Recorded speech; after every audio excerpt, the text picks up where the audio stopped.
Xin chào toàn thể các bạn đã đến với kênh Kiến thức chuyên sâu. Như trong video ngày hôm qua, chúng ta đã nói tới độc lạ Biden, cách mà những người Mỹ viện trợ cho Ukraine và bòn rút tiền từ châu Âu ra sao.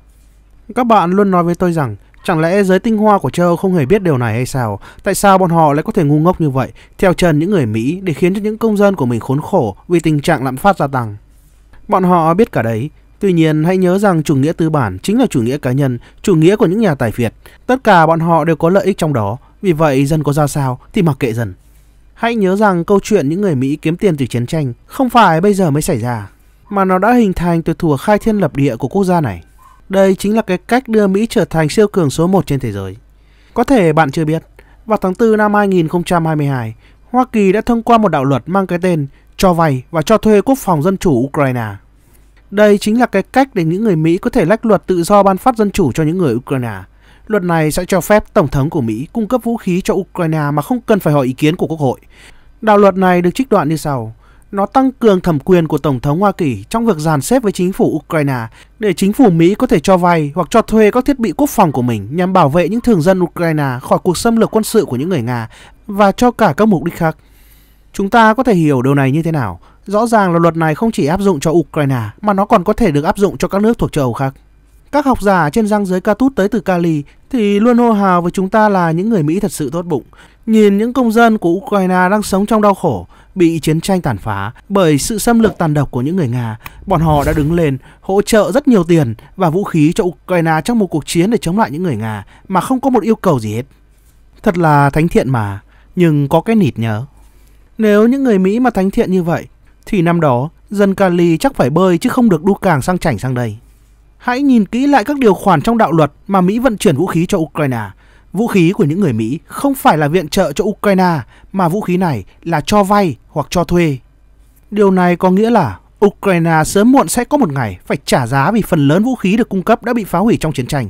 Bọn họ sẽ vừa phải trả số tiền cho thuê vũ khí này, sau đó bọn họ sẽ phải trả thêm bồi hoàn những số vũ khí bị tiêu hủy mất.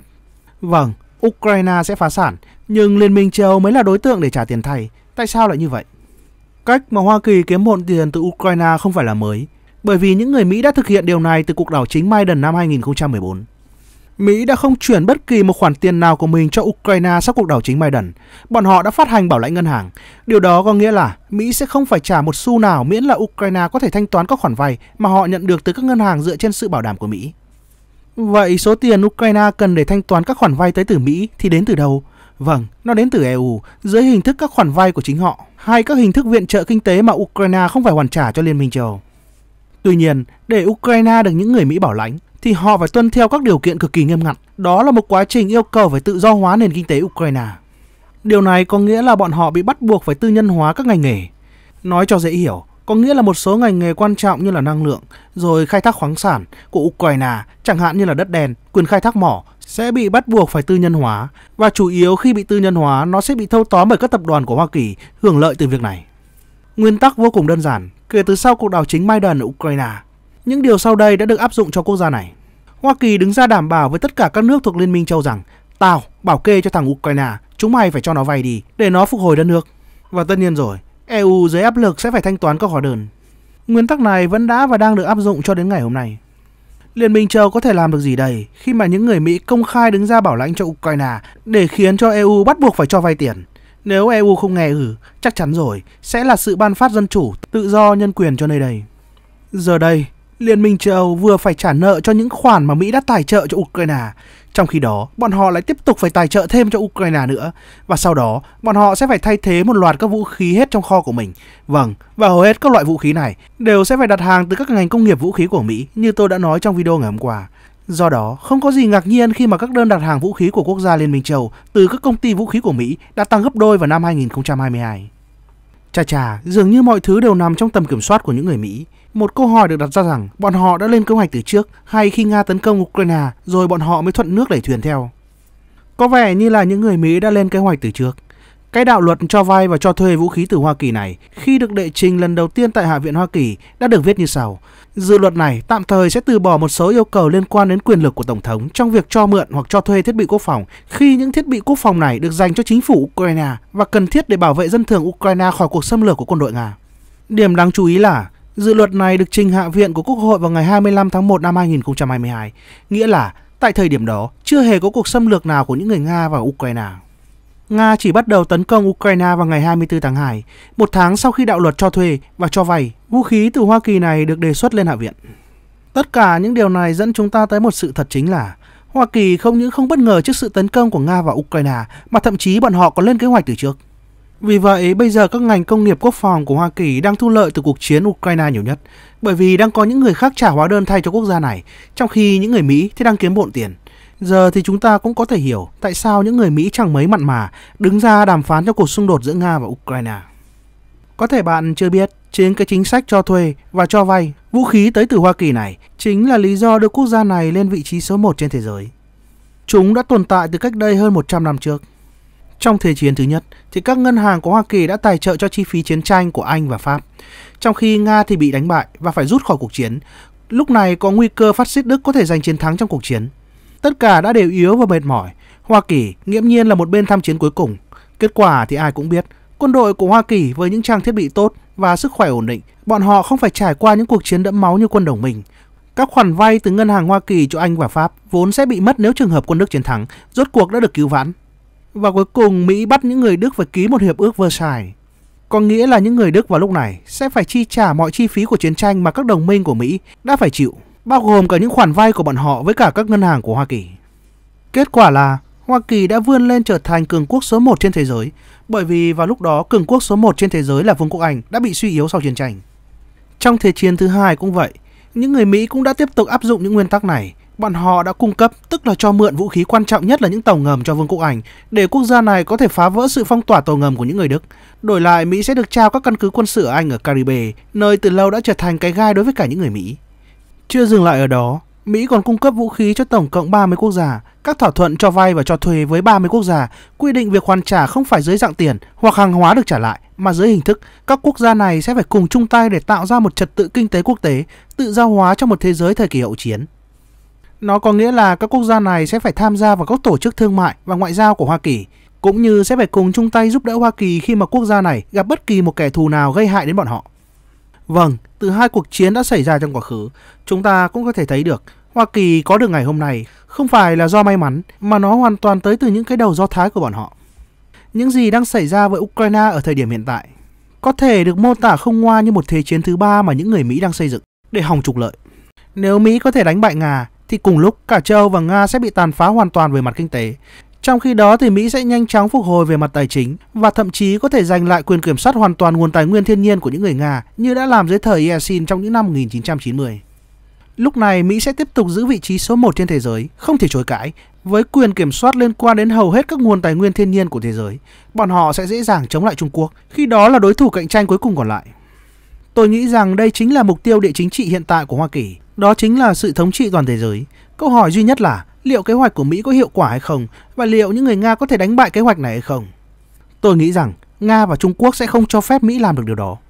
Kế hoạch này của những người Mỹ chỉ có thể thành công khi mà Nga thất bại ở Ukraine, và Tổng thống Putin chắc chắn thừa hiểu điều này. Ông sẽ không bao giờ cho phép điều đó xảy ra. Như vậy, chỉ còn là việc Ukraine sẽ bị chia cắt ra sao thôi. Ai trong chúng ta giờ cũng biết Ukraine trở thành một con rối trên chiến trường. Bọn họ đang chiến đấu trong một cuộc xung đột nóng bỏng cho giá trị của một phương Tây, giá trị của những người Mỹ. Nhưng cho dù bất kể kết quả xảy ra như thế nào, thì có một điều chắc chắn rằng các thỏa thuận cho vay và cho thuê vũ khí của Hoa Kỳ sẽ khiến Ukraine chắc chắn không thể vực dậy nền kinh tế của mình trong hơn 100 năm nữa. Nếu nhìn từ góc độ trung lập trong cuộc chiến giữa Nga với Mỹ ở Ukraine, thì tôi cho rằng cả hai quốc gia này đều đã mắc những sai lầm trong tính toán của mình. Trong khi những người Nga thì nghĩ rằng bọn họ có thể kết thúc được chiến tranh và đạt được mục tiêu của mình một cách nhanh chóng, nhưng sau đó bọn họ lại không ước tính chính xác được mức độ hỗ trợ của các cường quốc phương Tây có thể cung cấp cho Ukraine ở các cấp độ khác nhau để giúp cho quốc gia này có thể đứng vững và kéo dài thêm cuộc chiến. Tuy nhiên, những sai lầm này không có nghĩa là Nga đang phải đối mặt với tình hình tiến thoái lưỡng nan, dù ở cấp độ quân sự hay chính trị. Việc thua một số trận đánh quân sự trên thực địa không có nghĩa là bọn họ sắp thua cả cuộc chiến. Về phần Hoa Kỳ, bọn họ cũng tưởng rằng những khoản viện trợ khổng lồ của bọn họ và các đồng minh của mình cung cấp cho Ukraine, cùng với các biện pháp trừng phạt kinh tế chưa từng có đối với cả Nga, sẽ buộc quốc gia này phải đầu hàng và kết thúc chiến tranh sớm. Đúng, nhưng bọn họ đã tính sai quy mô của các nguồn lực và khả năng kinh tế mà Nga đã sở hữu. Chính nó đã giúp cho quốc gia này chống chọi và ngăn chặn các lệnh trừng phạt tới từ phương Tây. Người ta ước tính rằng Tổng thống Putin mới chỉ sử dụng một phần nhỏ khả năng quân sự của Nga trong cuộc chiến tại Ukraine. Ông ấy hoàn toàn có thể tăng quy mô chiến trường theo ý mà ông ấy muốn vào bất kể lúc nào. Do đó có thể nói rằng tầm nhìn chiến lược về con đường mà cuộc chiến Ukraine đã đi cho đến nay, theo đánh giá của tôi, cho phép xin được kết luận rằng trái ngược với những gì truyền thông phương Tây đang quảng bá, thì Nga đang có nhiều lợi thế hơn hẳn Hoa Kỳ và các đồng minh của bọn họ. Các bạn cần tôi đưa bằng chứng ư? Thứ nhất, đó là liên quan tới tác động của các biện pháp trừng phạt kinh tế đối với cả hai bên xung đột. Rõ ràng là Nga đã thắng trong hiệp đấu này. Bằng chứng là vị thế của đồng tiền Nga, tức đồng rúp, hiện có vẻ mạnh hơn nhiều so với trước khi chiến tranh bùng nổ. Đây là một điều kiên quyết để đo lường về mức độ sức mạnh cũng như sự ổn định của nền kinh tế Nga trong giai đoạn hiện nay. Bên cạnh đó, những tác động tiêu cực của các biện pháp trừng phạt này đối với nền kinh tế của các nước phương Tây, đặc biệt là ở châu Âu, đã tỏ ra mạnh mẽ hơn nhiều so với tác động tiêu cực của nó đối với bản thân nền kinh tế của Nga. Lý do thứ hai, liên quan đến việc tiến hành các trận chiến quân sự. Rõ ràng là những hoạt động gần đây của quân đội Nga dường như kém hơn mong đợi.